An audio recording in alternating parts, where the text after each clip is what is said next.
In front of me is Asus ZenFone 12 Ultra, and today I would like to show you how you can add audio or video file to text message. Begin by launching Messages app and selecting or creating a chat.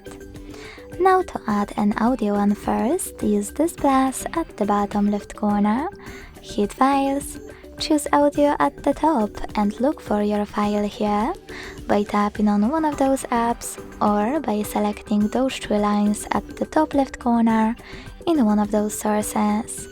When you find it, click on it to attach it. To add a video one, select Gallery section instead. Look for your video and click on it here.